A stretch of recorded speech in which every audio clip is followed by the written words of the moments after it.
All right, what's up, everyone? Welcome to the channel. I am going to go over a couple things that I kind of wanted to talk about. Some stuff is funny, some stuff doesn't make any sense. So let's go on the first thing that I wanted to talk about. Mother's Day just passed. Brunch was not very busy. We had a lot of cancellations, and I can do a whole video on these cancellations. The problem with cancellations, the whole cancellation thing that is so much worse now than it's ever been, right? And we've been pretty good, but people just cancel. It's just easier. A lot of it has to do is because all these reservations are done on apps. So there's nothing personal on these apps. It's like you just press a button on your phone and you make the reservation, and then at the last minute, if you don't feel like going, it's like you didn't speak. There's no human interaction. So what do you care if you cancel? Like, who are you hurting? You're not hurting anybody, but you really are. But there's no human interaction with the whole procedure. So it's easy for someone to cancel. So even though brunch was bad, and I'm saying I'm probably not going to do a brunch anytime soon again. Maybe I'll never do a brunch again. I don't know. With that being said, in the next sentence, I'm going to tell you that I'm going to open up for lunch.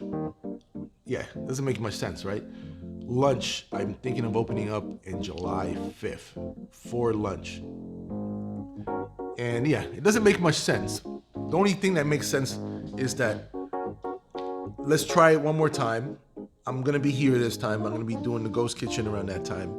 And let's say the ghost kitchen thing, I don't do it, I'm still gonna open up in July. I'm gonna start using these next couple weeks to try to market and advertise in social media, put it on the restaurants, so the people that are coming up, they are aware that we're gonna open up. I mean, it's almost 2 months from now, a little bit, like a month and a half.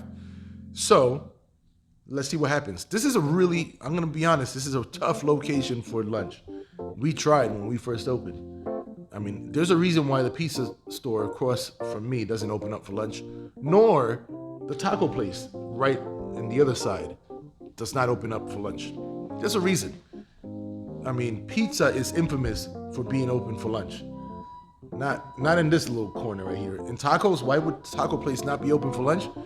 This is it's a weird location. It is what it is. It's a residential area. You would think the opposite, but it's not. It's not. I mean, I remember speaking to one of the guys that worked at the pizza place a long time ago. He told me that they used to be open up for lunch and brunch on the weekends and stuff like that, and the business just slowed down. Like the lunch business and the brunch business slowed down so much that they just stopped. They just said no more.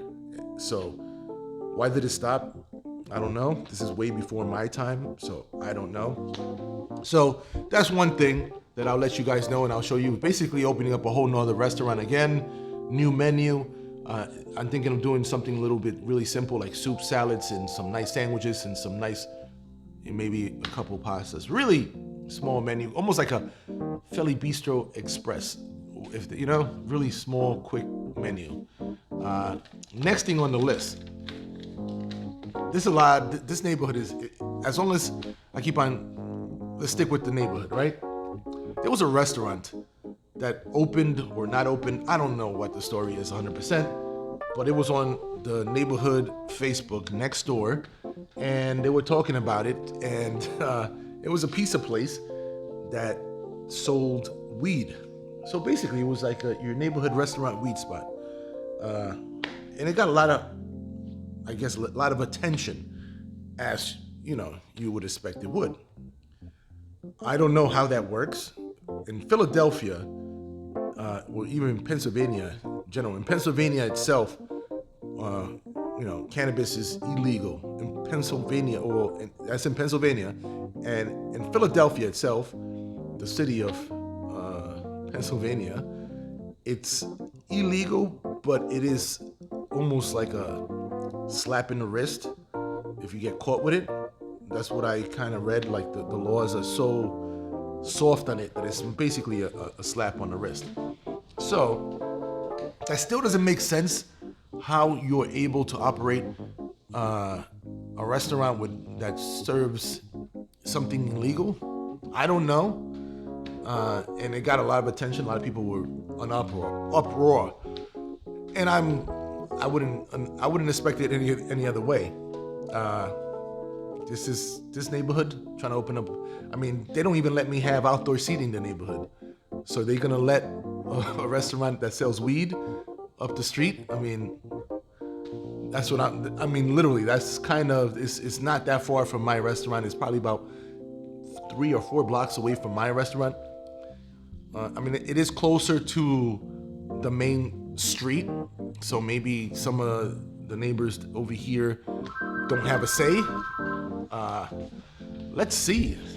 Are you almost done? So the phone is ringing, so let's see what's going on. So as I was saying, yeah, I can't see that restaurant opening up very, very easily. So apparently it's not open, but they were doing, I guess, like they were just like doing deliveries and stuff. That's another question. How the hell are you delivering weed in a place that is illegal? And you're using, you know, all these apps like Uber and all. It's just, to me, look, I don't know. I'm pretty sure this is like a little small pizza, weed, cannabis company. Apparently they have like 3 restaurants, 2 or 3 restaurants in New York. And New York, apparently, from what I read, it's legal. So they're able to do it there, but over here I know it's not. So again, I don't know. The only way I could see is if they're getting pushback. How much money are they willing to take on, and how much, I guess, some of the neighborhood, some of them, they have a lot of time in their hands. Yeah, how much time they're willing to give to not let them open up their weed spot, and how much money are the people that own the weed spot willing to spend, because I think that's what's going to end up happening. It's going to be a war of time and money. So, yeah. So they already, supposedly, the cops already closed it down, but the company came back and said, how we closed down? We never opened. But they were still functioning as they were opening. Very shady, weird stuff. Not my business. I just thought it was very interesting that a weed spot selling legal stuff is happening, and I can't even have outdoor seating. I don't know. And yeah, the neighborhood does not let me have outdoor seating, but they're gonna allow that weed spot to open. And as of right now, they're not allowing it, or they're definitely doing some pushback. So, and that's kind of what I expected, because my experiences here have been, it's been overall good, except when the whole world shut down. I found out how much, I guess, power some of these neighbors have, you know, when I was just trying to, I guess, survive or do whatever I needed to so I wouldn't close down. So the weed spot, that to me was just very interesting. With that being said, thank you for joining me. Everyone, be safe. Subscribe if you haven't, and let me know what you think about that. You think if that makes any sense? Why would, you know, maybe some people that's watching know some of the stuff with the laws of how can you sell something illegal through, you know, a place that, how do you even open up, how do you have, I don't even know, how do you get a business to sell something illegal? All right, peace, later.